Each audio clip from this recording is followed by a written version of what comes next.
Partito Democrático está realizar, entre outras maneiras, de Lande, tem houve ponto ainda de preocupação para nós, que não aguarda adrescer, que não aguarda dar atenção devida, maneira setor primário e pilar econômico novo, para mencionar dois.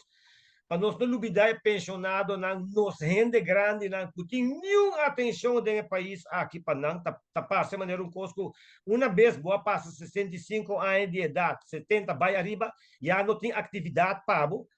nenhuma infraestrutura tem em conta Cubo não está tendo em conta Cubo está uma pessoa Cubo está um rende que está grande tem que ter um ajuda extra para promover su entrada nota iegele está hallando porta 70-80% de lo qual está da gana e o que tem gasto extra. Então, me dá aí que nos países, nos mundo médico também está hobby enfocar não tem cura o problema não que nos gente grande não tem, porque basicamente a gente grande não está acaba e me tá papi de experiência, me tem uma mama de riba 80 anos e nós está confrontar trato no caminho com me tá constatar que uau gente grande com a brinca para riba o país aqui para dilante, não está raia e trato medicina 2023 também viram uma área de hobby reto de custo de vida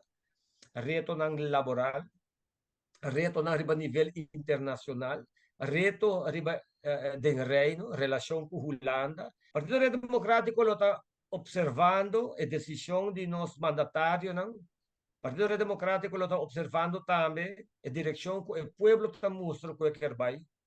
como cidadano do país aqui esta queda nós para viva a decisão de nos pueblo como político do país aqui me está deseado por influenciar a direção que o povo também. Parte do Partido Democrático, nós desejar tur família do país aqui e tur família do país aqui do exterior, um feliz câmbio de ano. Como creyente, não por que assim desejar vos não tur, o Senhor nos Deus bendicionar vos não rogar, com sabedoria, paciência, visão e hope força para enfrentar o reto de ano 2023. Que nós todos seja agradecido para o qual nos logra em 2022 e o qual nós não logra, vamos fazer o possível para nós por lograr isso aqui ainda para 2023. E, para final, não olvidar,